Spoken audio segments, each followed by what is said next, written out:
Ladies and gentlemen, welcome to a very special edition of Beyond the Album Cover with yours truly, Jarrell Mason, where we get inside the entertainment industry with those in the know, give them their flowers while they're here to be celebrated.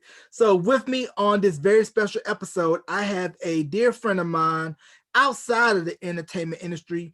And in the 164 episodes of Beyond the Album Cover, I can say that I interviewed a doctor. So I'm going to let Dr. Christine Ross introduce herself and let her tell you, the people out there, a little bit about her, what it is that she do. Take it away, Dr. Ross. Hi, I'm Dr. Christine Ross. I am a licensed marriage and family therapist, and I own a couple of businesses, one with my best friend called Faith and Grace Therapeutic Services, in which we have a group practice here in Albuquerque, New Mexico. I also have my own private practice called Faith Works Counseling, also here in Albuquerque. So we try to shake it up, and we do a lot of stuff as far as family counseling, individual counseling, but we focus on systemic work, which means we consider the whole family, the whole system of people when we do work. All right. So, Dr. Ross, this is an honor to have you on Beyond the Album Cover. Glad that we could finally make this happen. Yeah, thank you for having me. I'm super excited. As you should be, because you've been hearing a lot about the podcast for years now. So you can finally say, I'm on. Yeah, I was on it. Yep. Yeah. I need a trophy after this, Jarrell. Yeah. How about I put an IOU and then I'll send the trophy once that stimmy hits? That's fine. That's fine. I'll accept it. I'll accept it. Yeah, because I know some of you all right now are looking at your bank account like you're waiting for those new Jordans to drop with that stimmy check. So let's go ahead and dive right into it. That stimmy check or the stimulus check, for if you want to be proper, that a lot of people are dependent on that check to be able to do everyday things such as pay bills, make groceries, keep maintenance on the house, and things of that nature. But we see that for some who maybe have service level jobs, that extra check tend to go a little bit further. So, what do you think needs to be done so that we can be able to have that upward mobility to where folks don't have to make that decision of, do I not go to work today and have my check be short, or do I need to stay home, tend to the kids, or make a doctor's appointment because I'm feeling under the weather? Mhm. I think it's super interesting what's going on during this pandemic time because we all know a lot of people have unfortunately been financially strapped. Me personally, when you kind of look at the research from some other countries, when you look at what Canada did, what they did in Italy, and they actually had ongoing checks, I feel like that is really the place that we should have been sitting in our own country because like you said, Jerome, at the end of the day, some people are like, well, should I be taking care of my kids and making sure they're going to school, or should I be going to work and then with that being said, not having the monitoring that's appropriate for the kids. So I feel like in some ways, I don't know about you, but I feel like some ways it's a non-choice. It's like you got to do some of the things you have to do. When we look at Maslow's hierarchy of needs, we're looking at food, clothing, and shelter being at that base level of the pyramid that we have to take care of before we even move up to some of these upper levels, even when we consider education around that. So I think it's super hard choice, and I think it's an unfortunate choice that a lot of people have to make at the end of the day. Right, because I believe it was Stockton, California, or somewhere in California, where they did an experiment where they had people at random get a universal income, which was a set amount every month, and just to see how everything would work out. And they noticed that people's morale was up. They felt a little bit more secure as far as job, knowing that I have extra monies coming in and not really have to make those choices of, do I stay home or do I go to work when I'm not in the best condition. And I think that was what former presidential candidate Andrew Yang was trying to run on with his platform to try to instill some type of universal income for here in the US. No, I 100% agree. I was like, I had saw a documentary. I think it was by what's his first name, last name Moore. That I do not know. Huh. I can't think of it right now. Maybe it will pop in my head soon. But but um but anyways, oh sorry, something just fell off my desk. Anyways, but with that being said, a lot of people in these European countries, they were like, when they're talking about like, how us in the US we're always shifting jobs or we're trying to do something bigger, better, nah. Like in these European countries, they don't necessarily do that because they're like, well, I get paid what I need to get paid. I got ample of vacation time. Like they get to take off state holidays, all this other stuff. And I already have health insurance. So I feel like the mindset does change when you have security other places. And I think that's one of the bigger stressors when we're talking about this pandemic in the US is that people are like, okay, I lost my job.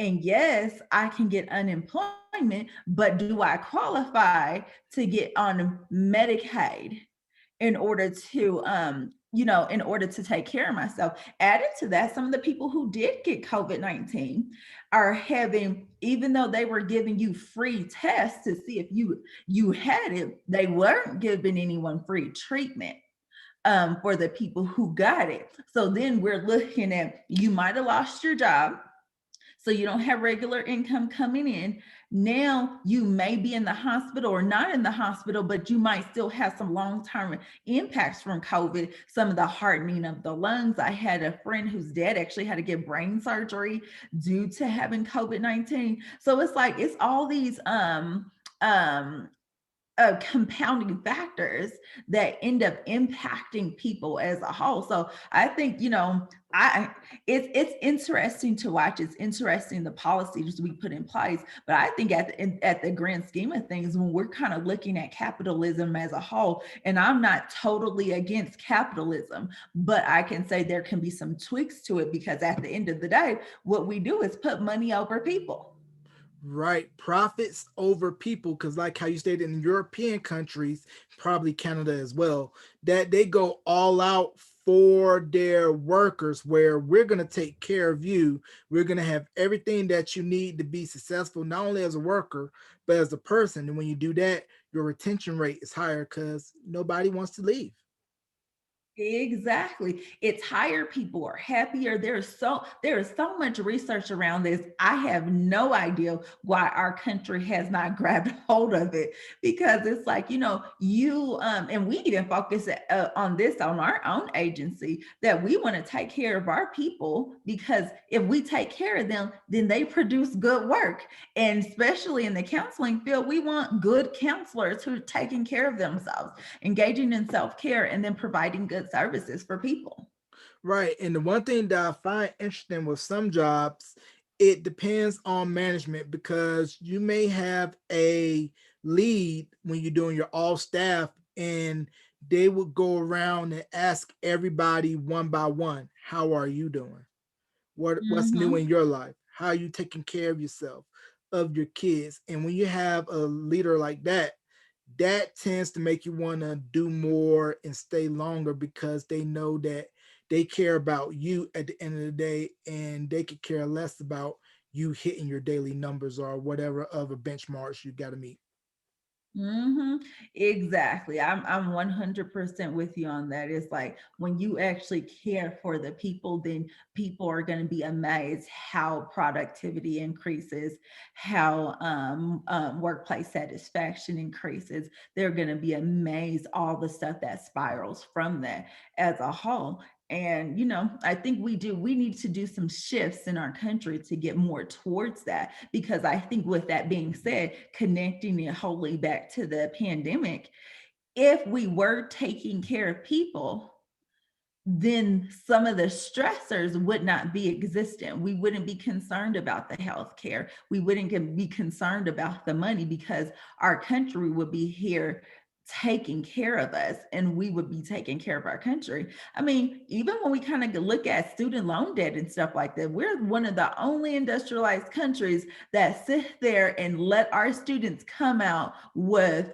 huge amounts of debt, and I'm one of them. So I can, I'm not going to sit there and hating on anybody with it, but we come out from the jump with debts because we went to school. And other countries are like, no, I want you to stay here, I want you to work here, I want you to contribute to our society, we got your bill. Right, because when you think about it, you're told to go to school for 4+ years, get a degree, do the traditional career track of work a professional job and that'll pay off in success. But like you stated, student loan debt is pretty much shackling a lot of people to be able to have that financial freedom to be able to go on that nice vacation, buy that home, Mhm. do other things that you're supposed to do off your adulting list, because you got to make these student loan payments and you cannot discharge student loans in bankruptcy. Exactly. Exactly. And I feel like all this stuff comes full circle when we're talking about the pandemic. And by the grace of God, of course, they did pass some legislation in which student loans have been in forbearance. And so if people still want to pay them, they can, but they're not under any obligation to it. But that's still another check on your list, because once they do go into repayment, let's say you or your spouse went into the hospital, so now you guys got extra bills you have to pay. That still makes it super difficult for you to say, I'm gonna put my money towards this student loan payment. And essentially you end up just underwater, just trying to tread. You're just trying to tread water.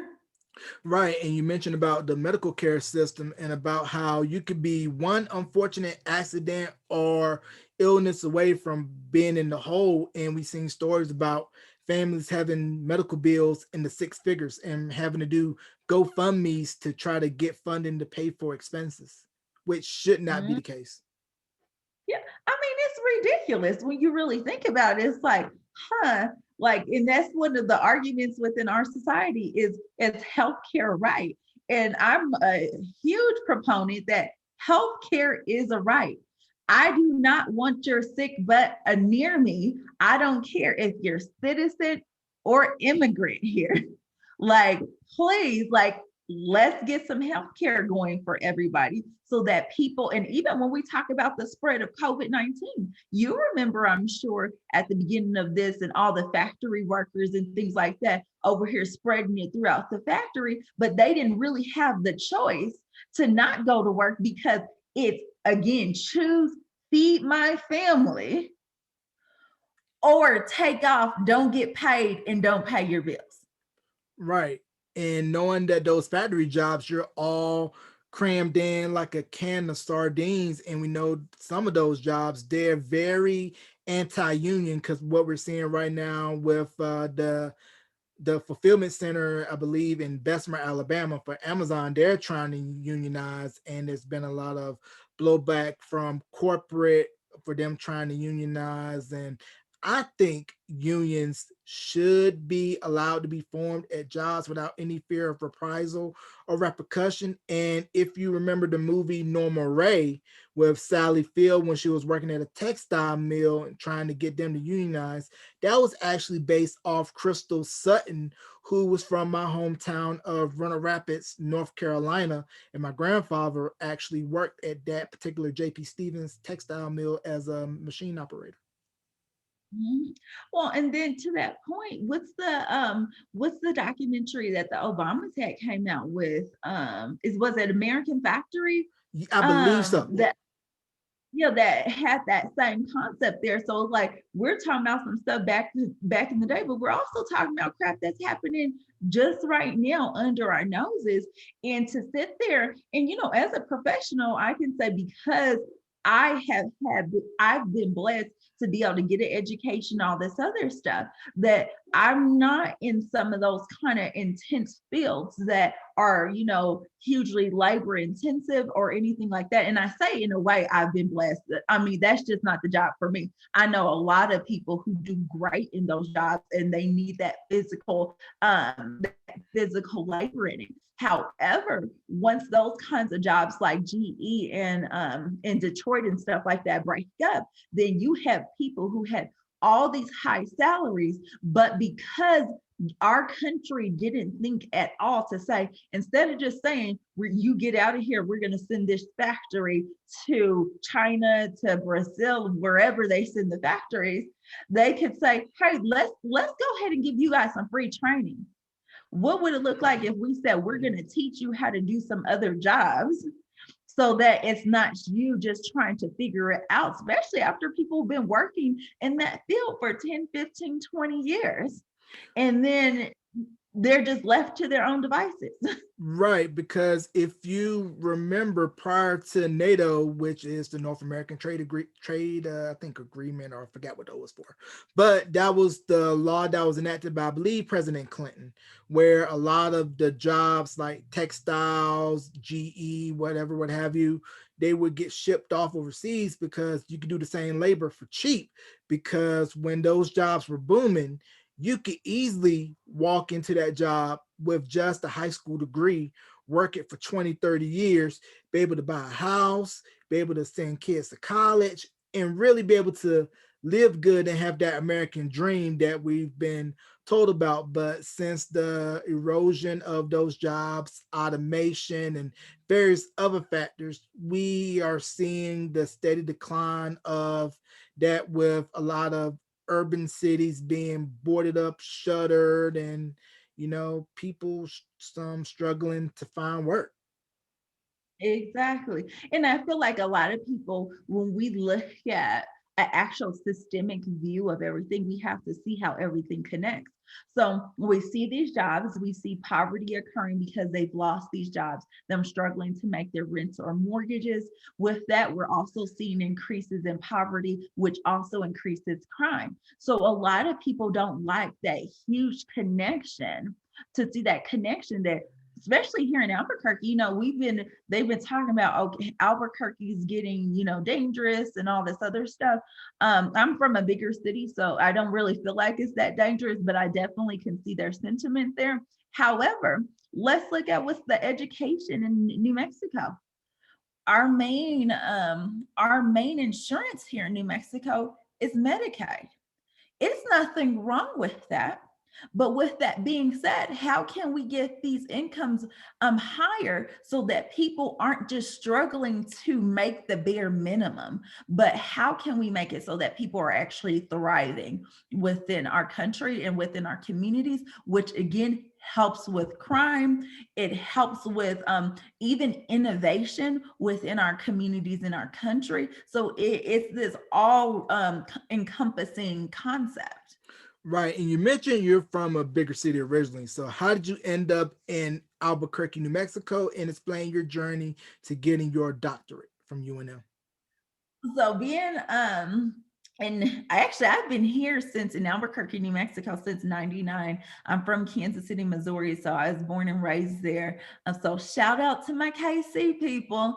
But my daddy was an electrical engineer. He passed away in 2013, but he came down to be he was working for Honeywell, and was a weapon, or I think there still is a weapons internship program at Sandia that he was participating in. It was a 2-year program at that time. I feel like they have reduced the time since then.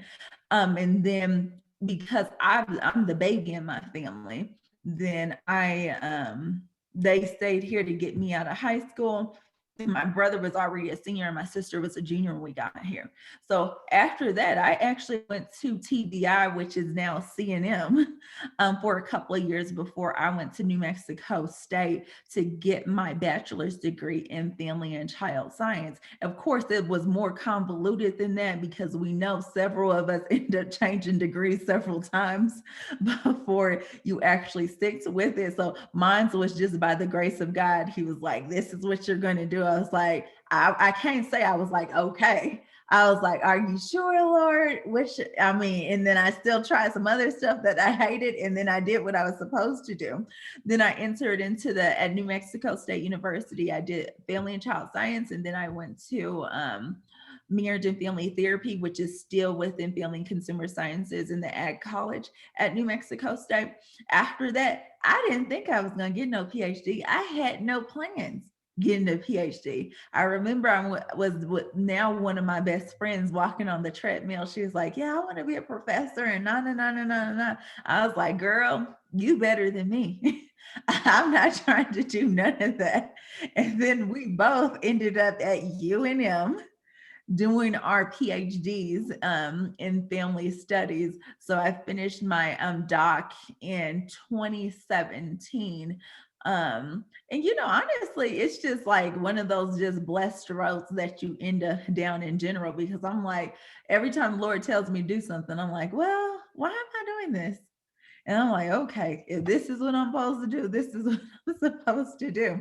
So, that then led us to private practice, then starting our group practice. So right now we just started a program called multi-systemic therapy that's aimed at youth who are displaying some types of antisocial behaviors, such as drug use, running away, verbal and physical aggression within the home, legal involvement, um, low academic success, all these things that we're really aiming towards. And the program shows very high levels of success within the youth in our communities. So, and actually I was an MST therapist for, I want to say, about 8 or 9 years.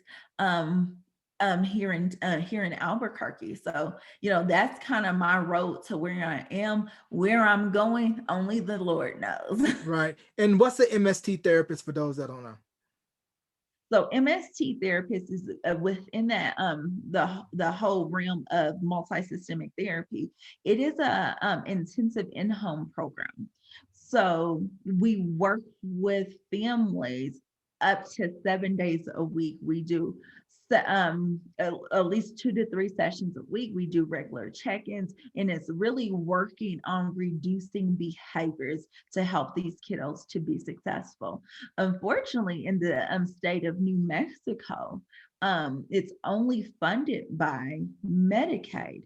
Sometimes you can get it for people who have commercial insurance, but that's one of the big barriers that we see in this state, is that kiddos who struggle with behaviors, it's not just people who are on Medicaid. It's also affects youth that are on commercial insurances.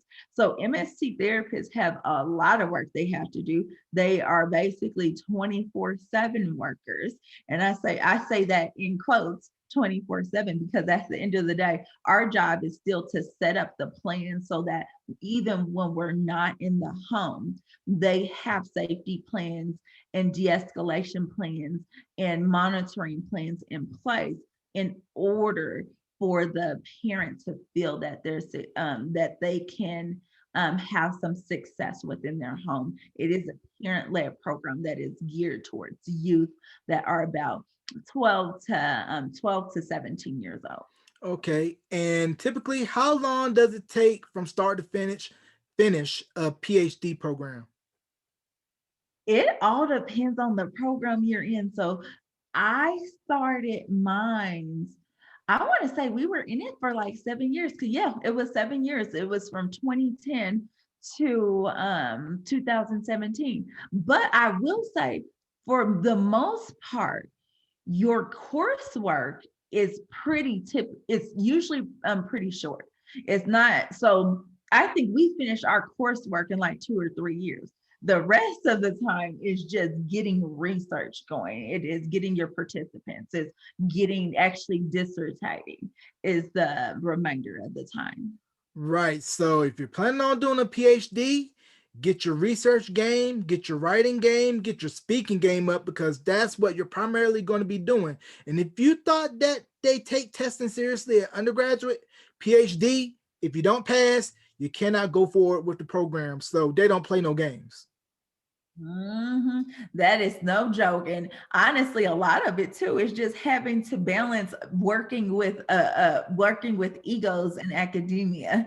Is some of it is too. So, you really have to show yourself to be well-rounded and balanced, and being able to balance personalities and getting your stuff done. Right. And what we're seeing in academia with, colleges having to adjust to the pandemic as well, that some schools are hiring a lot more adjunct professors. For adjuncts, for those that don't know, that's primarily just a fancy way of saying part-time. You don't really Mhm. have the benefits, the luxuries of a professor that is tenured, which is pretty much almost like immunity where you're guaranteed a job for life. So can we just talk about that shift within the college system with more adjuncts getting hired and kind of sort of stepping away from getting professors with tenure? You know what? It's interesting because I definitely feel like it's hugely a funding issue. And some colleges within the university setting are like on their A game as far as having tenured professors and so on and so forth. But the bigger difference that I've seen within the academic realm is at the end of the day is how much research is this college or department producing, which really kind of shifts your ability to become a tenured professor. Because at the end of the day, that's where the money is brought into the university. So they want people who are producing research. The colleges and departments that don't produce as much research, they tend to have lower levels of funding, because they're not getting a lot of grants and money and all that other stuff within their department for them to do that. I don't think it's necessarily a bad shift though that they have more adjunct professors, because I think when that occurs, you actually have people who are working within that field. So it's not like, for instance, I know a lot of people who teach counseling at the university level, and they currently don't practice. So with that being said, it's kind of it can get a little gritty there, because if you haven't practiced in a while, you're not able to kind of give a full scope of some of the things that we see within the practice of psychotherapy.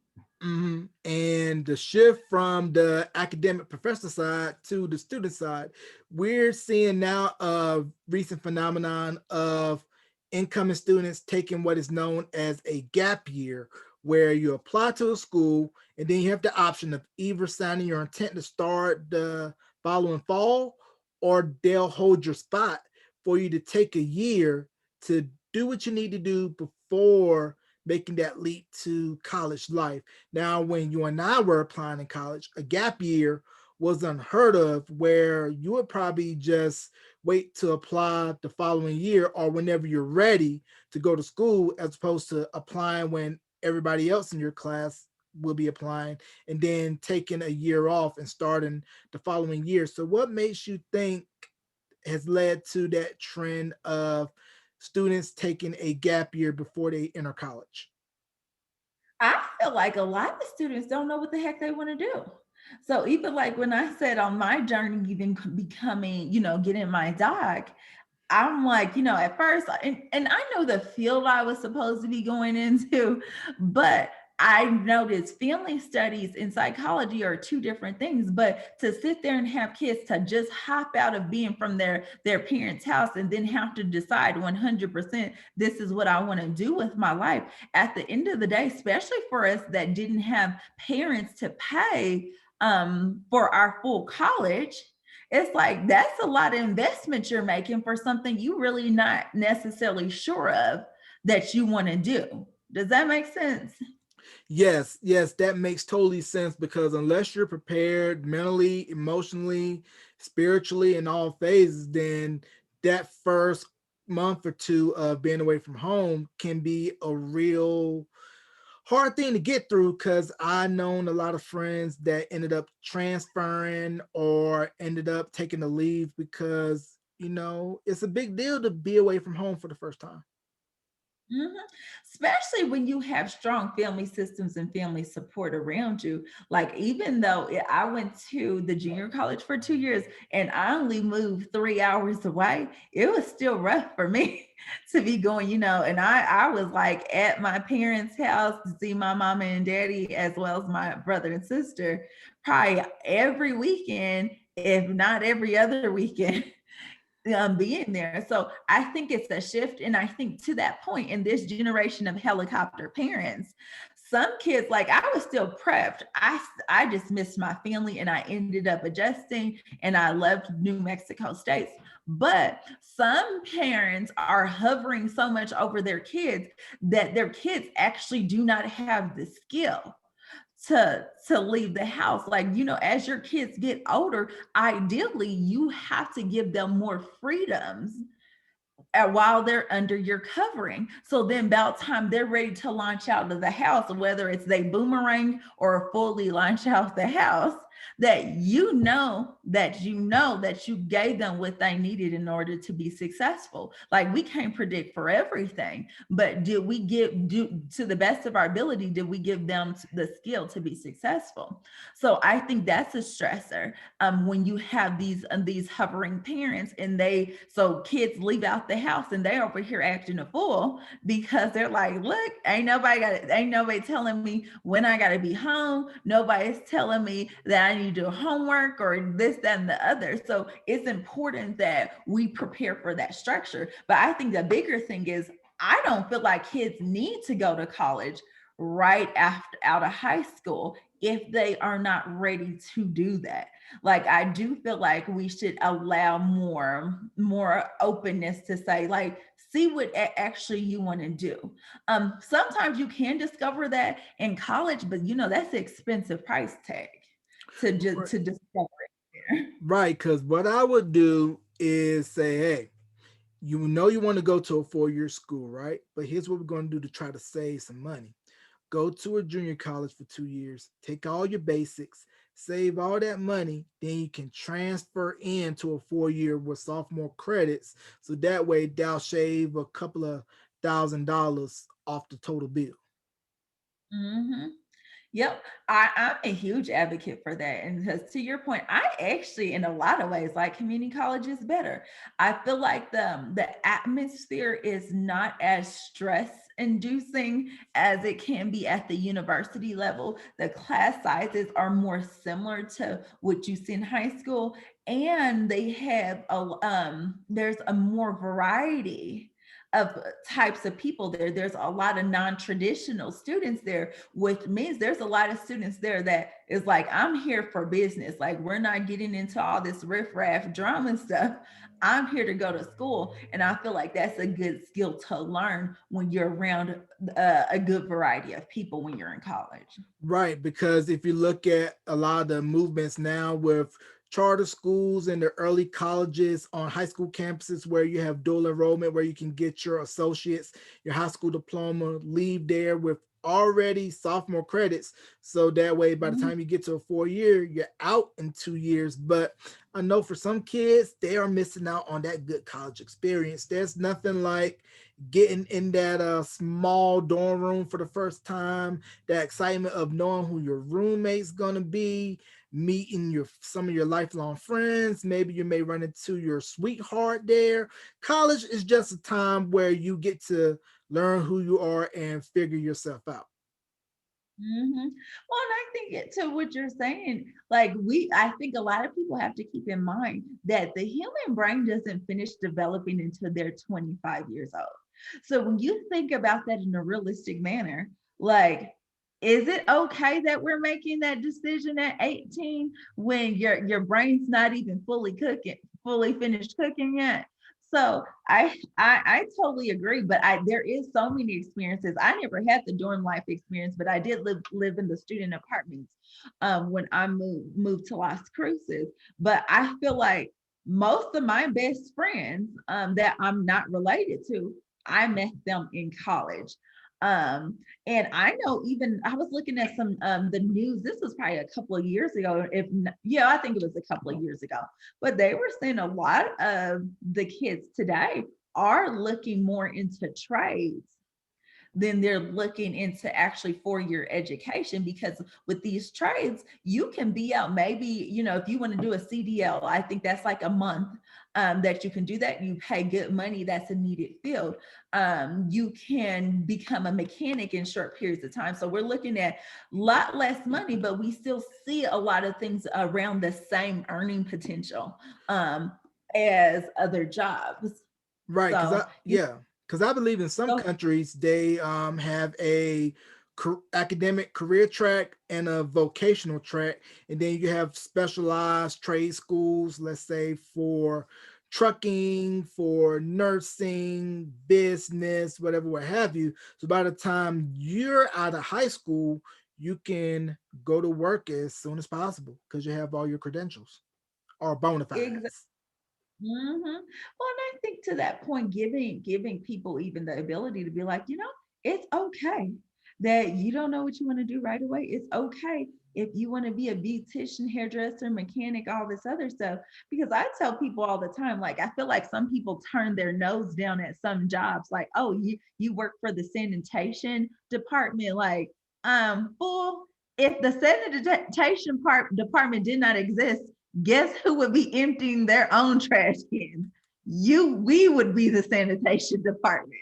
So I think, we have to make sure we're valuing all career choices because all career choices contribute in a positive way in society. And it's not everybody can't be a doctor and lawyer. If they are, who's going to maintain the grocery stores? And Mm-hmm. I think to that point, this kind of shifts to the conversation that about, even having a living wage that people can actually eat, feed their kids, and send people to school on. Hmm. Now, I want to circle back real quick when talking about the transition coming from Kansas City to Albuquerque. So, what was the culture shock and the shift like going from the Midwest to the Southwest and knowing that in this part of the country, there's not a lot of African American representation, especially in New Mexico, because we make up a small number of the demographic for the state? No, you're 100% right. I think that was actually the hardest shift that we had the whole time is that I'm like, oh my goodness. Like I feel like what is it Scary Movie that he's like, I see white people? Like I've always had white friends, even in KC, but I had a ton of black friends. And by and large too, I don't think I ever even had a white principal.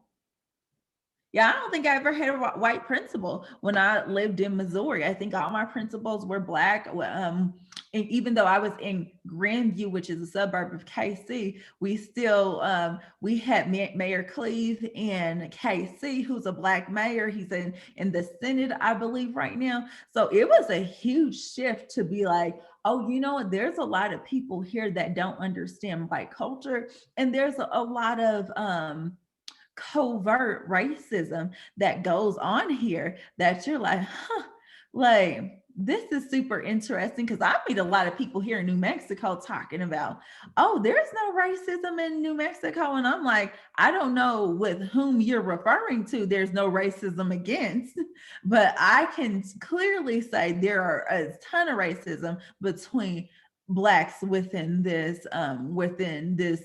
state. Yeah, because if you look at New Mexico, most of the African Americans, from my opinion, this is my opinion, this is no facts, that you're primarily going to be in Albuquerque because Sandia Labs is headquartered out of Albuquerque. You have Kirtland Air Force Base out of Albuquerque. You have Air Force Base out of Clovis, and I believe there's another one in Alamogordo, I want to say. So it's Yeah. primarily either you're here for Sandia Labs, military, or you maybe got a scholarship to either throw, catch, run, shoot, dribble at UNM or any of the other colleges. Mhm. No, I totally agree with you. I feel like most of my black friends I have here, like I do have some friends who are from New Mexico. However, of my black friends that are from New Mexico, their parents are not from New Mexico.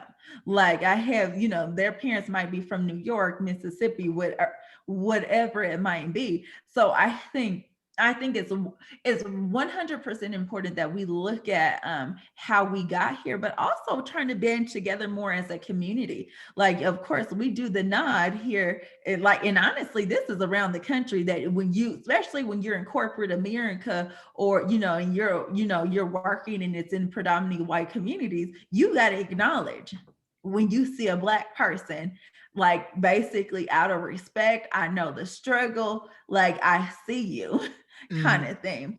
And I think that's one of the things that you really end up taking for granted when you're from communities that have a rich Black culture there. Right, because one of the first things that I was thinking about when I moved out here, I was like, where am I going to go to get my haircut? Because if you don't know, folks, a haircut is sacred, especially if you have a barber that is particular to you. You don't even have to say a word. The barber knows exactly how you want your haircut before you get in that chair. And it's almost sacrilege to get another barber to cut your hair if you don't already have a second barber in rotation, if your main barber is not there to take care of you. Mhm. No, to your point, Black hair is $1 billion industry, and billion with a B. And it's important that we actually kind of pay attention to that. So to your point, one, I used to have a faux hawk for a while. I had a fade for a while. Did I know you when I had a fade? I don't know. I think it I was the don't. Mohawk phase that I first met Yeah, you. I had a faux hawk. Well, yeah, because I'm now thinking about it at Chandra's wedding, I had a faux hawk. Nonetheless, like I don't let just anybody be touching my hair. Like even right now, I have my sister likes. Ain't nobody just about to put their fingers in my hair. I have a good friend who's white who does hair, and she's really good, but I had referred my one of my best friends to her. So I saw her dad at the shop and stuff. He was like, "Why are you here? Is so and so doing your hair?" I said, "Heck no!" And I realized I'm sure he thought I was being rude, and I wasn't trying to be rude. I'm like, she ain't doing my hair. She don't do black hair, so she's not touching my stuff. Right. And the barbershop beauty salon for the African American community is a safe space, because that's where you go to find out what's going on in the neighborhood. Your beautician or your barber is kind of like your unlicensed therapist, where you can get stuff off your chest, where you can be your full unapologetic self without having to code switch. And now with both of us going to PWIs, for those who don't know, PWIs, predominantly white institutions, and you're kind of having that slice of HBCU, historically black college and university life, on a PWI campus, we're starting to see a shift where we're starting to see more African Americans starting to apply to HBCUs more than, let's say, back in the 90s when the different world was on it at its height, because they said through that show, HBCU enrollment went up, I believe, 300%. So can we just talk about the importance of HBCUs? And we're starting to see the resurgence of enrollment at historically black colleges and universities. Shoot, I mean, HBUs, HBCUs are such a blessing, and it's really important staple within the Black community. Even as we look at how these colleges were created, it wasn't like it was these people that were just independently wealthy, like that they just came about, but they came through struggle. So I mean, I kind of think back, I'm like, man, I should have went to an HBCU. Like I have thought about that even recently, that I'm like, man, why didn't I do that? I should have moved in. A lot of mine was probably more about my parents and my siblings were here. And I'm like, I'm over here crying and I'm only 3 hours away. So if I moved out of the state, but they're such an important part of our community, especially when we talk about even this narrative still being spoken about with beliefs that Black people are not educated. Black people are very highly educated. Specifically, when we look at Black women, we're the most highly educated group of people in this country. I want to say that Black women are most highly educated group of people in the United States. So when we look at that, being able to go to a college that you can be yourself, that sees you for who you are, and you're actually able to be active and be seen as a part of your culture. Like I love it that Kamala Harris went to a HBCU. I totally love it, and I love that that's being represented in the White House. And not to and we want to even step this game up a little bit to make it known that HBCUs are actually excellent schools too. They're not just like, oh, this is just for Black people, like they have provided a lower level of education. No, they're very well known schools throughout even the world. So I think it's really important that we denote that. Yeah, because within North Carolina, I believe there's 9 HBCUs. Someone can correct me on this if I'm wrong. I went to University of North Carolina at Greensboro, which was maybe little less than 10 minutes up the street from North Carolina A&T, and I was about 25 minutes up Interstate 40 from Winston-Salem State University, and then you're a little more than an hour drive from all the schools within the Triangle area of North Carolina. That's Raleigh, Durham, Chapel Hill. So your North Carolina Centrals, Shaw Universities, St. Augustine, and then you have Livingstone College out in Salisbury, North Carolina, Johnson C. Smith out of Charlotte, Fayetteville State University out of Fayetteville, and my dad's alma mater, Elizabeth City State University. Mm-hmm. Yeah, and I think to that point, in my home state, the Show Me State, we had Lincoln University and in Harris Stowe State University, that are our HBCUs there. So they're important steeples of the community, and I think it's important that even as society we start walking better and understanding better that Black history is American history. And I say that, and it's, of course, can be seen as a cliche, but Black people in the slavery we were put through, we created this country. And so it's not, these narratives that say Black people are lazy, Black people are this, that, and the other. So if we're so lazy, how come we're slaves? How come we were working in the fields? How come we were doing all these things? Like I would challenge anybody listening to this show right now, just look up Black inventors and see how many of the things you can round in the list that you actually knew that a Black person created.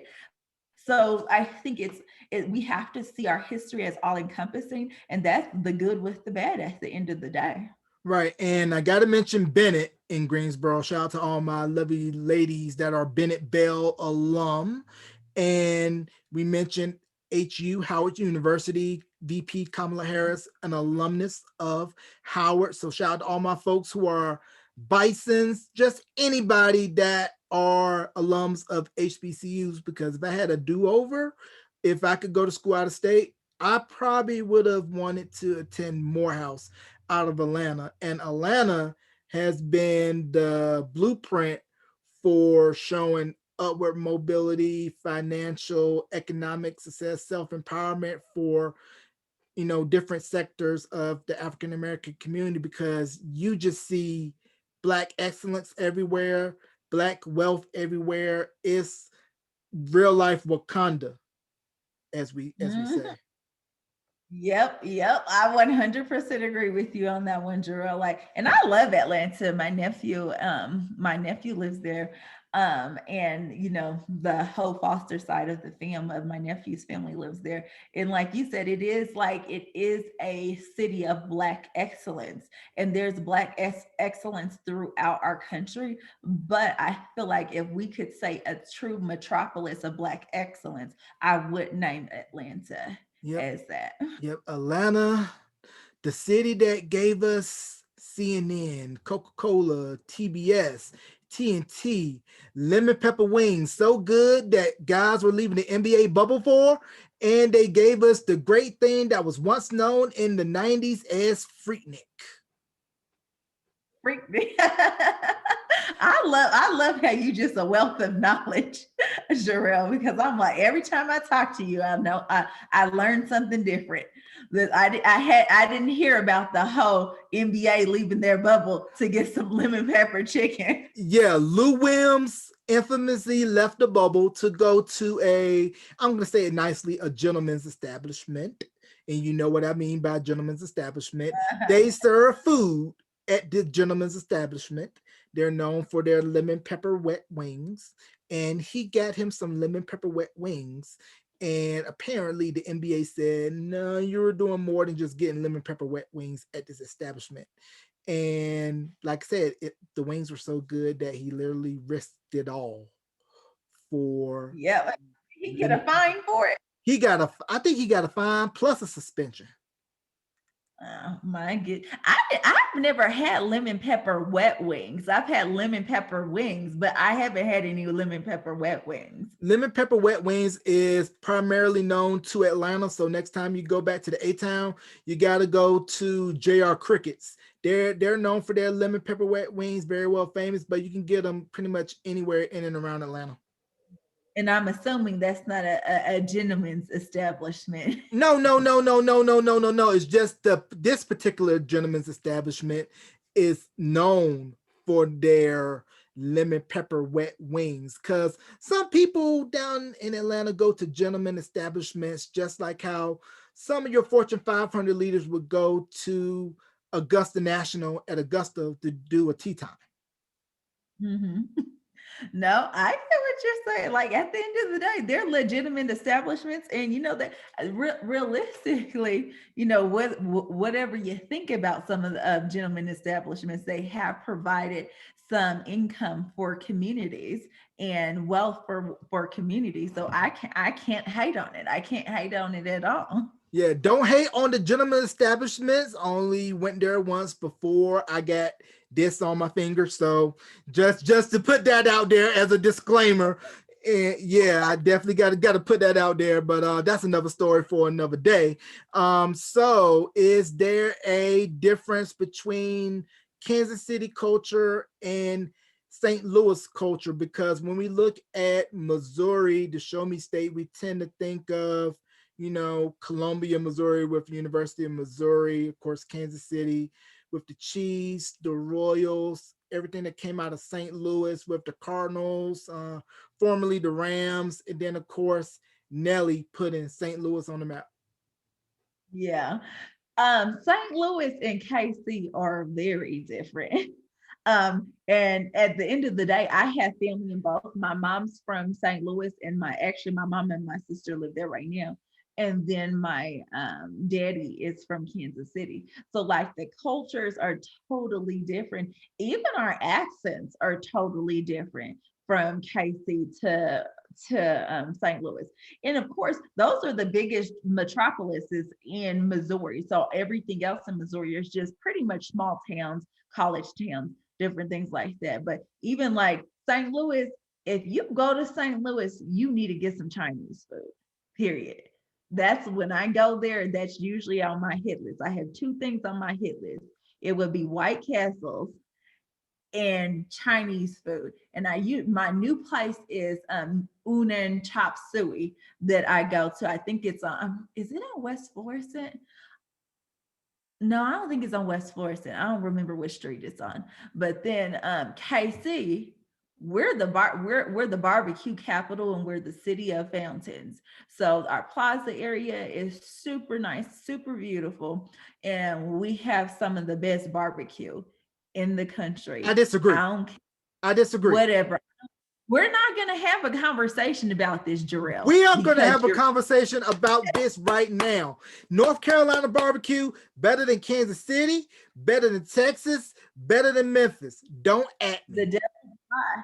Well, hold up. I'm going to give you better than Memphis because we went to Memphis. Well, and you guys went to Memphis after our family went, and I didn't like their barbecue at all. And our family had been to several different barbecue places, and nobody liked theirs. But I mean, I'm no haters on Memphis. I do like Memphis as a city, y'all. So I believe it's better than Memphis. But it's not better than KC. I believe it's better than Texas too, but it ain't better than KC. When's the last time you went through KC anyways, Jarrell? I've never been to Kansas City. I want to go to Kansas City personally so I can go to Arthur Bryant's. Oh yeah. Mm-hmm. Yeah, you need to go through. You need to go through KC. And you know, the funny thing is, because I've been to North Carolina, for whatever reason, I never tried their barbecue when I was there. It depends on what part of the state, because if you're on the western side of the state, it's more of a western style where it's more of a tomato base in their barbecue sauce. But if you're in my neck of the woods of the state, eastern North Carolina, the sauce is more of a vinegar base, and we chop the pig up nice and fine, and you get that chopped barbecue taste with the coleslaw, and you have some hush puppies and some sweet tea on the side, and that's good eating. I'm gonna have to try it next time I'm there. Where is Greensboro? Is Greensboro in North Carolina or South Carolina? Greensboro, North Carolina. That's actually where I went to school. So if you go to Greensboro, there's pretty much a whole variety of barbecue restaurants, but one in particular is named Stamey's. It is Uh-huh. located off of now known as Gate City Boulevard. But if you know, you know Greensboro, folks, High Point Road, right across from the Greensboro Coliseum. So that's one of the big barbecue spots in Greensboro, Stamey's. I'm gonna have to try Stangys then because actually one of my good friends are about to move there. That's why Greensboro popped in my head. I'm like, I'm gonna have to try it. Like I highly doubt it's gonna be better than KC, but I will take it if it's comparable.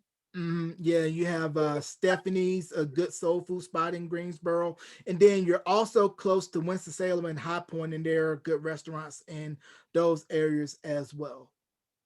Yeah, because in KC, one of our big hitting grounds is well, now they have Oklahoma Joe's there, and I haven't tasted that, but of course it's not. It's from Oklahoma, but I hear that's really good. We love Gates. I also like it's smokestack, but it's called. They had switched the name. I'm trying to, and it's like escaping my brain right now what the restaurant is called, but it's Old Smokestack. It's called something else now. And I love them. And like I said, Gates was what we grew up on. Though we grew up on Gates and Smokestack. Yeah, so barbecues a staple, but one of the main staples if you grew up in the southeast US, particularly North Carolina, because this regional chain was founded in Charlotte, North Carolina, and that is Bojangles. Bojangles better than Popeyes, better than KFC, better than Churches, better than Williams Chicken for those of you that's from Dallas, Fort Worth Metroplex area. Don't at me. And it is a true southeastern U.S. North Carolina staple, because where can you go and get a three-piece and a Cajun filet biscuit with bow rounds, which is their version of hash browns, all day long? Hmm. Tell me. Well, Don't worry, I'll wait.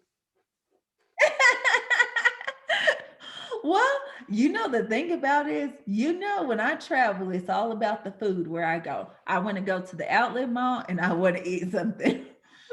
So I'm gonna have to try a few of these places because at times I go to places just to try the food. But why is Hush Puppy so big in North Carolina? Well, Hush Puppies is pretty much a southern thing, because how Hush Puppies came to be, I believe, it was during, I believe it's one of the wars. I can't recall which war it was, but they took some cornmeal, fried it up, they threw it to a bunch of the dogs that were looking for the soldiers so that they wouldn't get found. And that kept the dogs quiet. So that's how the name Hush Puppy came to be. Now, somebody can correct me on Okay, this if I'm now, wrong as well. I will say this: they do got some good hush puppies in North Carolina. When I went to, I was hold up, was that North Carolina? Where is Mount Pleasant? At? Is that North Carolina or South Carolina? Mount Pleasant, I believe that's South Carolina, because that's close to Charleston. I'll take that back. Then South Carolina, they have some good hush puppies. I don't think I've ever. The only place I think I've been in North Carolina is Charlotte. The Queen City. Pretty much every big financial bank has their headquarters in Charlotte, home of the Charlotte Hornets, home of the Carolina Panthers, home of the NASCAR Hall of Fame, because pretty much all of the big NASCAR racing teams have their headquarters in and around Charlotte. Have you been to a NASCAR race? I have not been to a NASCAR race, but I probably will be interested in going to it now, since they said you can no longer fly the Confederate flag. Now, since we're on the topic of that, we're starting to have a reckoning in this country with symbols and images that have been long offensive to certain groups in this country. And we're starting to see people say, enough is enough. Take it down. We're not going to stand for it. Hmm. No, and it needs to happen at the end of the day. Even from my chiefs, we were talking about the tomahawk chop that we do and Arrowhead, and me and my family were talking, and I was like, well, I was listening to somebody on the news, and they consider that to be a racist. So my brother even said, well, I can't do it anymore because if they're considering it to be racist. So I feel like we have to be super mindful of stuff like that. There is no reason somebody needs to be flying the Confederate flag. Like, you can put whatever meaning behind it that you want, but how we see it as Black people is as racist. That means And you're not welcome whenever you see that flag. Of course, me growing up in North Carolina, I saw that pretty much everywhere, either hanging on a flagpole outside of somebody's house, somebody wearing it on a shirt, or they have it on a hat or bumper sticker on the back of a vehicle. mhm. Yeah, and it kind of like when you even say that on the back of the vehicle, because I was talking to my cousin the other day, and I'm like, we kind of really see like even the whole thing with trucks and flags makes me anxious. Like when a truck with a flag hanging off of it passes by me when I'm going down Paseo or Eubank or whatever, it makes me uncomfortable because I'm like, Lord, please help nothing happen with this truck. Please help no, they don't need to stop or with because and I think a lot of people is just the ignorance of their own history that they don't realize how offensive that is and how anxiety provoking it is for other people. And realistically, if you feel like something simple like that is causing harm to someone, what is the point of doing it? Like, it's not this thing just, well, I have my own freedoms. Yeah, you have your own freedoms, but how about I put something that is super offensive to you on my car or on a flagpole in front of my house? Like, what are you gonna be looking at me like? Right. That's where you got to understand what's offensive to a certain group may not be offensive to you. So you need to show compassion, empathy, and respect and be mindful that words, images can hurt. Because I don't know if you know about just recently, former Miami Heat player Miles Leonard, while he was live streaming playing, I believe, Call of Duty, said an anti Semitic slur, and that ended up causing them to get traded away from Miami to Oklahoma City. And just knowing how offensive that term is to the Jewish community, especially in Miami, where there's a huge, Jewish demographic. Mhm. No, and I appreciate you bringing up that because I remember during the Trump administration, I want to say it was Trump that said something that was anti-Semitic, which is not necessarily surprised, but I remember hearing what it was that they said, and I think it was a reference to money, and I'm truthful in advertisement. I told somebody, it's like, and I was actually giving the presentation, and I said, I heard, and I said, and I was like, well, that doesn't sound offensive to me. But what I said to myself in that same moment, I said, but it's not going to sound offensive to me because it's not directed towards me either. It's just like the Confederate flag is not going to be so offensive to a lot of white people because the hatred behind it wasn't directed towards you. So it doesn't matter what we actually feel is offensive or not. The point is, does somebody else feel as though it is offensive? And then also too, we cannot be remiss on this episode of the podcast and not mention what took place in Atlanta this past week with the shooting at I believe it was spa, correct? Yeah, it was a couple. Was it two or three spas? Yeah, that, and I know that we always have to say alleged shooter, but I know the shooter said it wasn't racially motivated. But I'm sure he might have passed by some massage envies on the way down to those spots, and those didn't get shot up. Like, It's ridiculous. It's interesting that they said since the Trump administration there had been a increase in violence towards Asian Americans, and it's unfortunate because at the end of the day, Black people, we do end up getting the brunt of whatever hate can exist. We are seen, unfortunately, as the low of the totem pole, even though that is not true. We are a strong people, and but also with the Asian community, that they no one should have to face the stuff that any of us face regarding discriminatory practices and beliefs about people, because as a whole, though there has been an increase in violence and hate attacks towards the Asian communities, it's been mostly against Asian women. So it we really have to watch what comes out of our mouths, like, period. Yeah. So, and also Jeremy Lin had mentioned out a couple of weeks ago he was getting ready to play a game in the G League, and a unnamed player said called him coronavirus. Y'all can't hear me shaking my head, but I'm just shaking my head. Like, that's not a thing, people. It's not a thing. And if we want to really kind of go to naming viruses and illnesses, let's talk about how many illnesses the white people brought to this country that killed off the Native Americans, that killed off many populations. So realistically, we don't ever want to get in that, because then when we end up engaging in stuff like that, it shows how much we have forgotten history. Period. It shows how much we've forgotten history. So that's not okay to say. It's a what was some of the ignorant stuff that comes out as the con flu. The what are some of the other ignorant things that they say? I can't even think of some of the other stuff, but that stuff is unacceptable and it's not funny.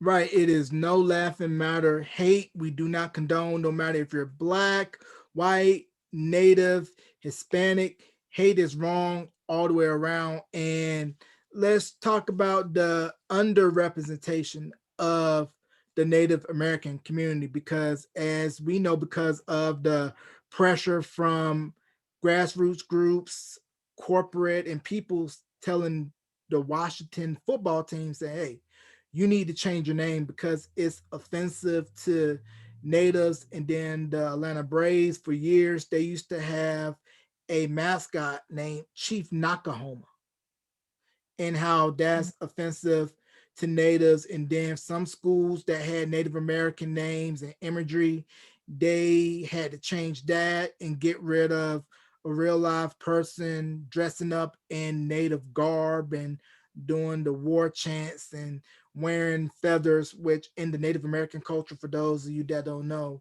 feathers are sacred. Mm-hmm. Yeah, and I think it's to that point of us as a country having cultural awareness.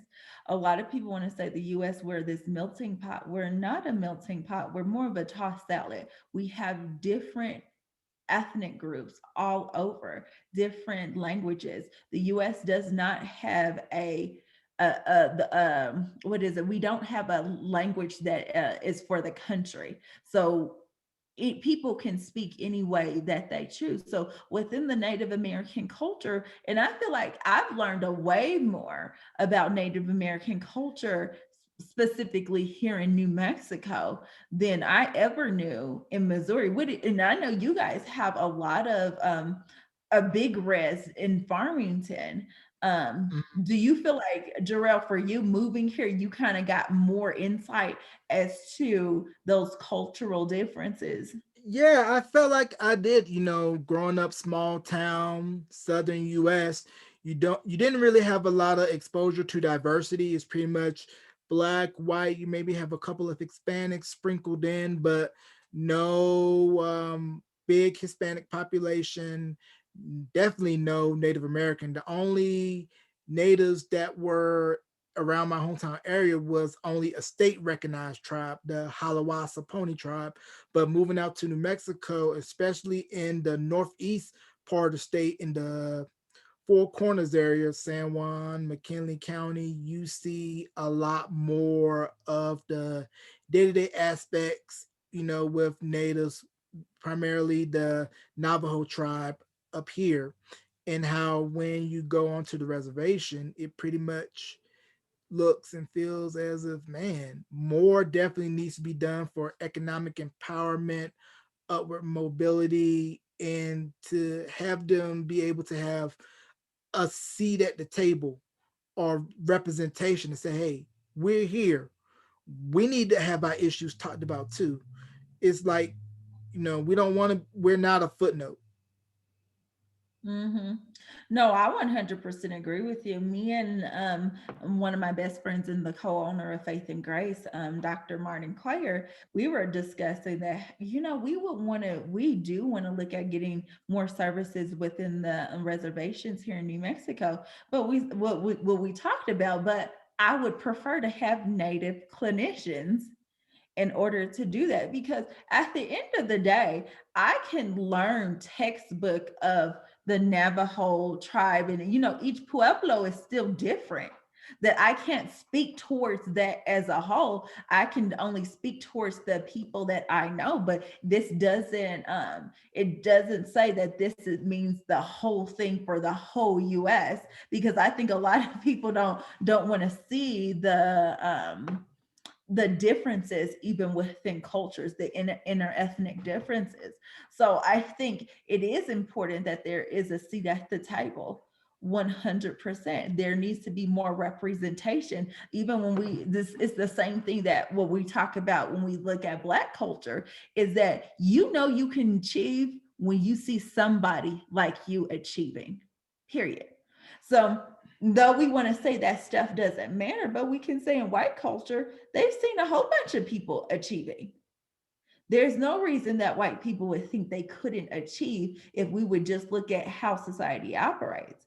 However, is that true of all the cultures? So I think it's even baffling that they have who took over for Kamala, VP Kamala Harris from California, and he was the first Hispanic senator. Is I think it's senator. I don't, yeah, because she was a senator. The That first I'm not Hispanic sure. senator, and I can't remember his name, but I remember like listening to the governor tell him, "How would your parents feel?" Because I believe his family was actually from Mexico. His parents came over from Mexico, and he was like, "How would your parents feel for you to be the first Mexican American senator of the state of California?"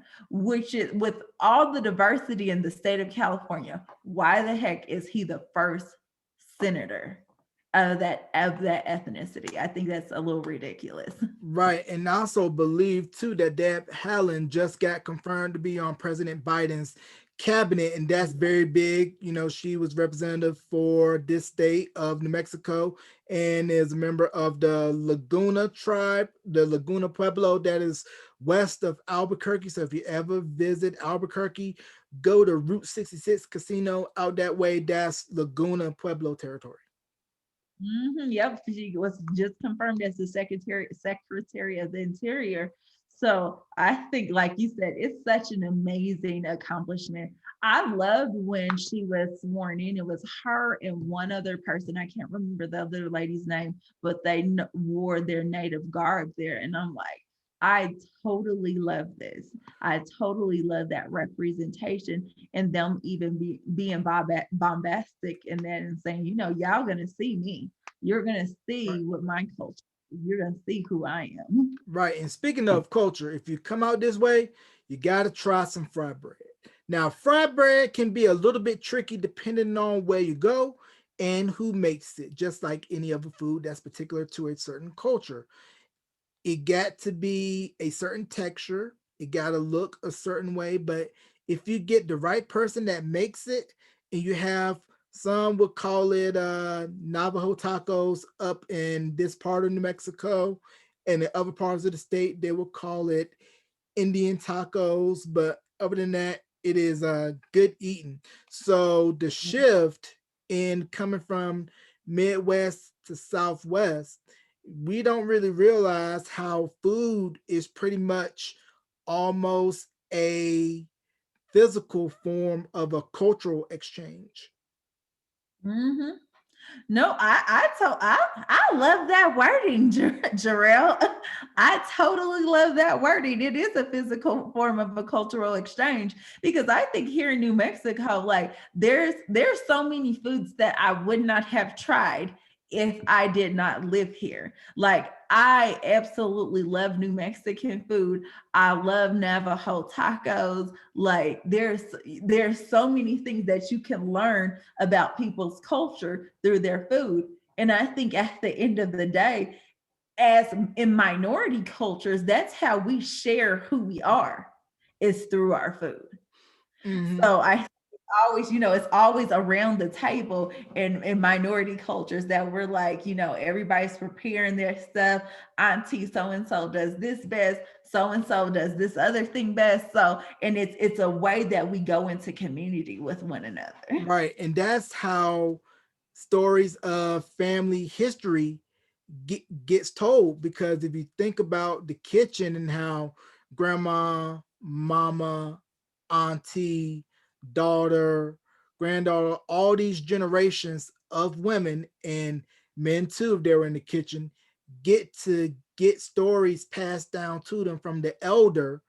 And when the elder transitions, then they become the teller of the story of family lineage of those recipes. Because you probably have some recipes that you remember by this, and it's not written down anywhere because they say primarily it was told to me by my grandmother or granddaddy, and it was told by their dad or their mom, and you get to pass on history. Exactly. Like you said, there's some things, unfortunately, after my granny passed away, that we're like, shoot, nobody really knows how to make it exactly how she made it. They knew, we know the ingredients, but especially the old school ones, our old school grandparents who didn't even measure stuff, Nope. that they're like, just put a little bit of that. Like, Granny, how much is a little? Like, when I actually know the measurements, then I can actually end up doing it by, just throwing some in here and some in there. But there is so much that you get to know from our grandparents and knowing our history just through talking and having those meals and really engaging with our family members. I love that during COVID, during this time they had, especially for native culture, for native culture. I don't know if you ever saw that commercial on KOB, Jarrell, that they were actually speaking in their native language regarding to, protect our elders, because that is the past, that's how we pass our history. It's through our elders. Even when we talk about Asian culture, at times they value more the death of an elder than they would of a child, because they said, because I knew them. They taught me stuff. There were things that they ingrained in me. Hmm. So it's a harder loss. So we have to really look at that, these matriarchal and patriarchal systems, because that's how we actually learn and find out who we are. Right. And in terms of finding out who we are, we're seeing a big shift amongst, youth of this generation where they don't want to be confined or labeled to be fitting into certain boxes where I'm not going to identify as this, I'm not going to identify as that. I want to be myself and not feel to be conformed to society standards. So what's your take on that? You know, I think it's one of those hard things, is that, at the end of the day, I'm not gonna argue either point, because I know who I am, and I can't say, I guess what I will say, within development, we do need to allow people to explore who they are. And a lot of the stuff that we believe by ourselves about ourselves are from cultural norms and religious norms and societal norms. So I think there has been a big amount of shifting within society based on identity as a whole. For me, I just kind of go by the whole adage or the ideal, and honestly, it's a scripture that we should be known for our love for one another. Like, at the end of the day, what I'm working on for myself is that I love people regardless. Whatever they choose, it's not for me to judge anybody in any way, anyhow, because Lord knows I'm just as greasy as other people that I think is greasy. So we all have our downfalls, we all have our shortcomings. And when we're able to better open our eyes to just love people, it actually makes things better for us. We represent ourselves better. We represent our families better when we're just be like, I might not necessarily agree with what you're doing, but I love you regardless. Hmm. And I think that's what our country has to move towards, is that even if you don't agree with somebody, that does not mean that they're not worth love. That doesn't mean they're not worth breath and life, because they are. Right, because I feel like we've gotten away from the discourse of being able to agree to disagree. Is either you're on my side of the agenda or not, and we're not really coming to the table and saying, I want to hear what it is that you have to say about this topic, and vice versa. And then we could come at the table and say, we respectfully have different viewing opinions and viewpoints, but at the end of the day, I'm still going to respect you regardless of your opinion. And I think social media has kind of made it so we don't have that civil discourse. Mm-hmm. Well, and I think to your point with that, it's like it's not even us just speaking and saying I'm hearing you, but it's actually that I care about your opinion. I love the saying from Avatar, the movie, that I see you, is that I actually understand where you're coming from and where you're at and your positionality within society.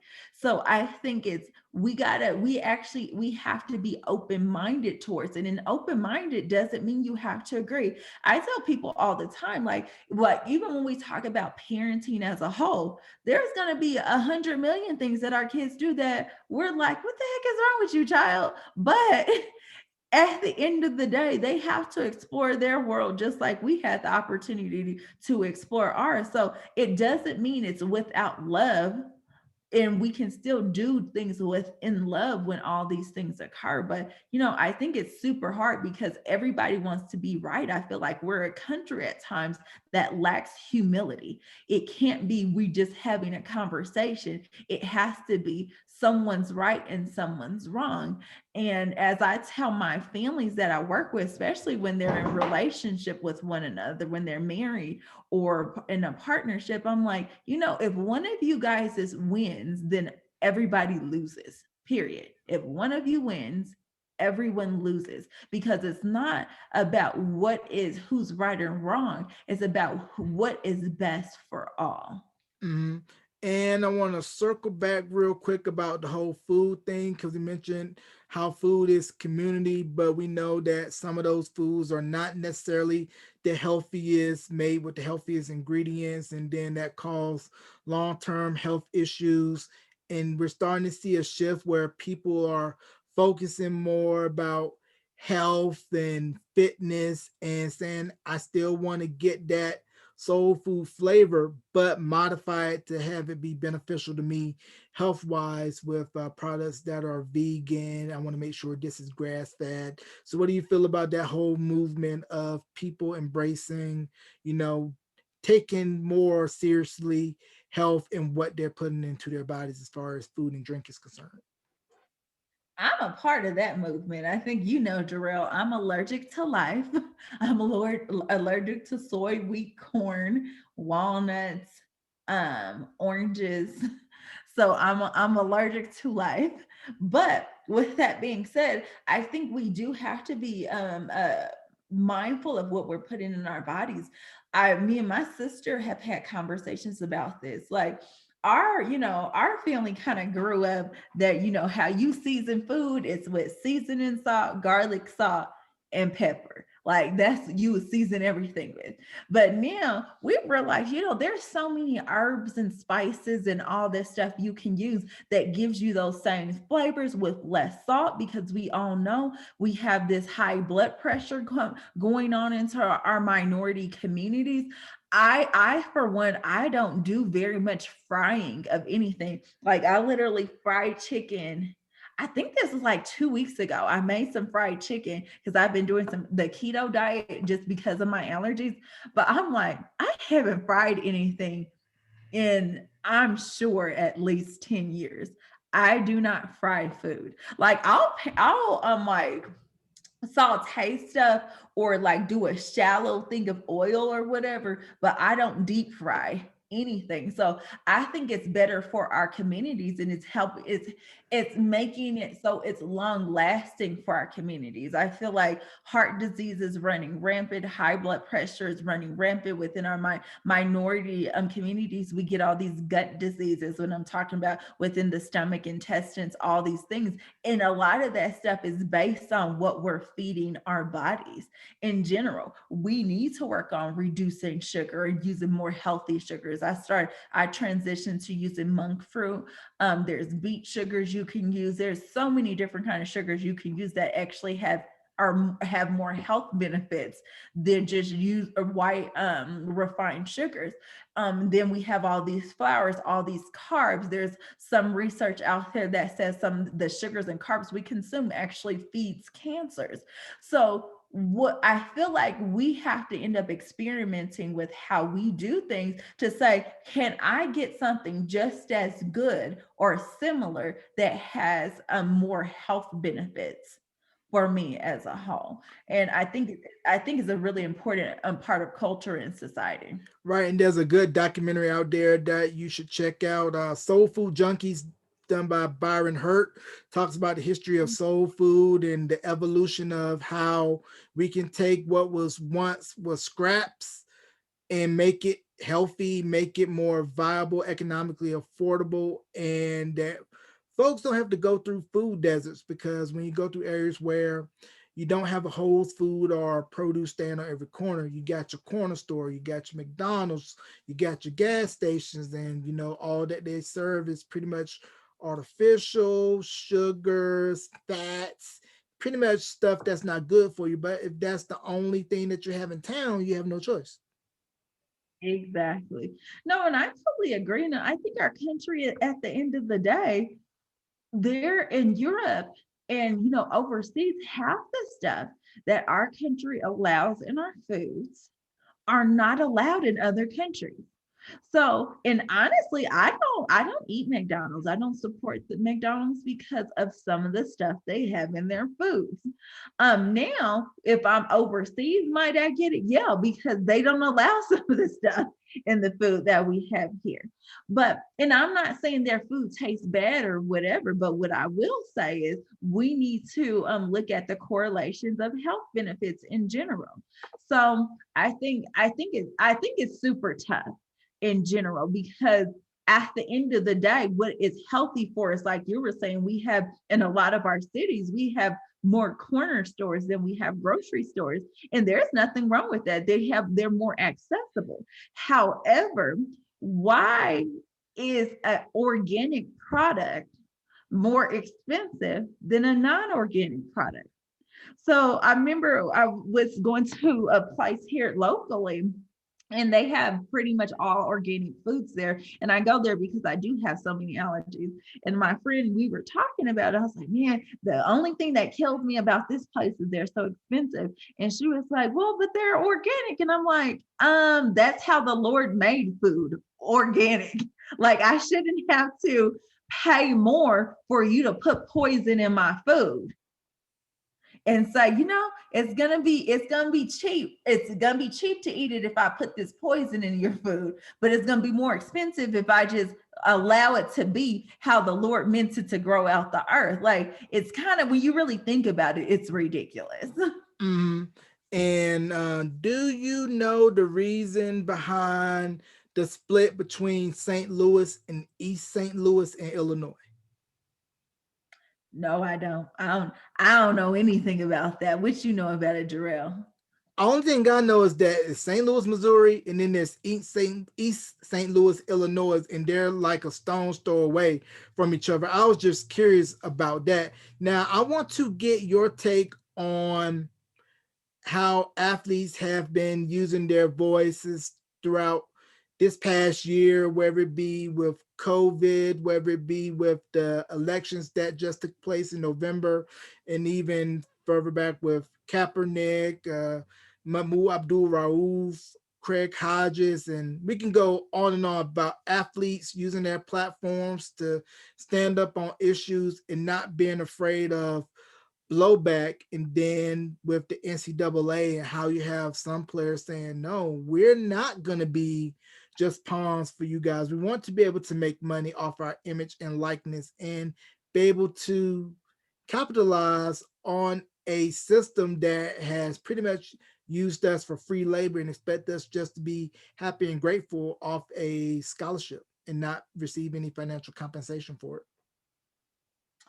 So there, I feel like there's two issues on here. So I want to get to the scholarship issue in a minute, but as far as athletes using their voice, I think it is incumbent on them that they use their voices.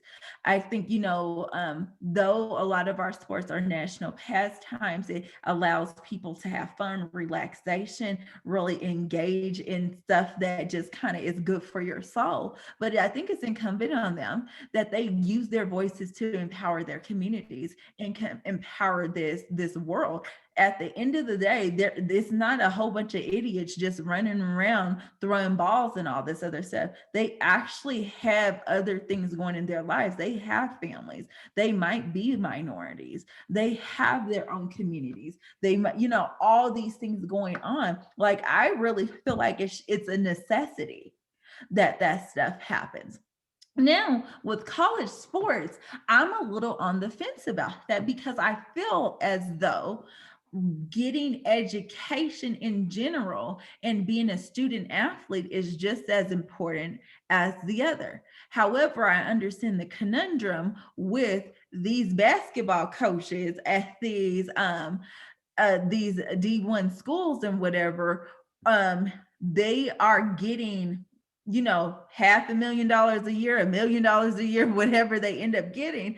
So it seems as free labor. But I also understand, as a person who has student loans themselves, that is also, if you're getting a free ride in college, that is payment for what you're doing. And I don't ever want to education to look like a back seat to sports affiliation. Does that make sense? Mm.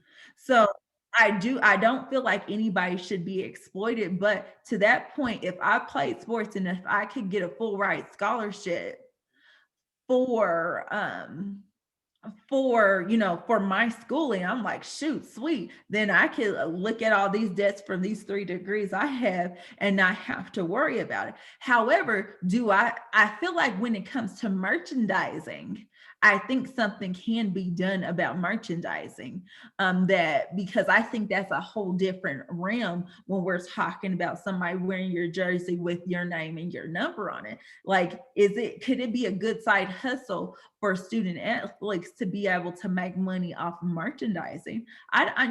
I think that might be a good idea, but I'm like, if you're getting a full ride scholarship and you don't have to pay for none of your schools and you get a degree, while many of us getting, having thousands of dollars in debt, and we're also contributing to society, I just don't want it to be this thing that, well, it's better that you're an athlete as opposed to someone who became an engineer or a nurse or a doctor or IT person, like, or a counselor. It shouldn't be treated as like it's better. Right. And last take, and I'm gonna get you out of here. Your whole take on the whole issue going on with Kurt Franklin and the conversation that was leaked by his son, where he used some not so godly language and how it's caused quite a stir. Hold on. I hadn't even heard of this one. What did he say? All right. So what happened was, I guess him and his son had an estranged relationship, and the son had leaked part of a private conversation between the two of them online, and Kurt was using some language that wasn't godly. Like, he was cursing? Yes. Okay, so that's funny because you've talked to me and I be cursing too. So, but I say this I feel like we really got to have perspective. When we're talking about the Bible and biblically, what cursing means in the Bible and what we say cursing is in society are two different things. Like me, so I guess the separation might be you're using vulgarities as opposed to cursing somebody. If he's being vulgar about something, like we can be vulgar about stuff without using curse words based on a world culture. And I know a lot of Christians and non-Christians that can be vulgar again without using one curse word. Now, we have to really still sift through messaging about what it means. Like biblically, cursing means is I'm actually putting a curse on you, like I'm actually trying to harm you in some way, as opposed to just using explicit language. Does that make sense? Yes, that So makes total sense. so based on what you're telling me, I don't necessarily feel any kind of way about it necessarily. Now, I feel more some kind of way about his son being mad at him, so he would leak something like that. That's greasy, in my opinion. So I don't think, and I want to make myself clear. I don't feel like every other word out of your mouth should be some kind of vulgarity. It should be some kind of curse word. However, it is a form of expression that we use within culture. Now, does that make him a bad person? No. But if you're going to take some information of somebody that you know, love, or don't know and love, and you're just putting out there to harm them, that is a problem. Right. But I don't feel any kind of way about the vulgarity, but I haven't heard what he said either. So Right, because some folks tend to put cuss words on the sentences like Frank's hot sauce. They put that shh on everything. uh-huh. Yep. I mean, and this place, I don't know if you ever passed it over here in Bernalillo. They have a place called Badass Coffee. Yeah, yeah, yeah. I know what you're talking about. Yeah, I've never tried it. I want to try it, but I've never tried it before. So I feel like at times we need to stop putting stuff, especially as Christians, on a pedestal of that, I'm better than you because of this, that, and the other. Because at the end of the day, we all greasy, dirty sinners, period. We all of us are. Otherwise, Christ wouldn't have had to die on the cross for us. However, we do have to be mindful of time and place and how we are using our language. Because for all I know, he could have been cursing his son, like seriously, like biblical representation of cursing. But I'm gonna have to check it out because I definitely didn't hear this drama. Yeah, it's everywhere online, so you can find on any blog or whatever, what have you. So before we wrap, do you have any people that you'd like to give shout out to and thank? And if you are on social media where folks can learn more about your private practice, how can they find out more information? So I'm better if you guys look at me at either www.faithworks.today or www.faithgrace.today. I'm on social media, but I don't check it like that because, sometimes it just ends up just running your life. All this drama, especially about race and racism. I had to take a step back for that. But I definitely want to get a shout out to you, Jarrell. Like, I really appreciate you having me on your show. I've really enjoyed my time here. I'm praying that you be blessed through this endeavor and that you're able to have this as a full-time experience. Of course, I want to give all love to the Ross fam because that's who I'm from. So shout out to the Ross fam. Thank you guys for everything. And I appreciate you again, Jarrell. All right. You can catch this interview wherever you stream your podcast: Anchor, Apple, Spotify, Stitcher, TuneIn, Verbal, video on YouTube, youtube.com/Beyond the Album Cover, on the brand new website, beyondthealbumcover.wordpress.com. Ladies and gentlemen, there you have an interview with my good friend, first time ever interviewing a doctor on Beyond the Album Cover, Dr. Christine Ross. Thank you so very much, Dr. Ross. Thank you. All right.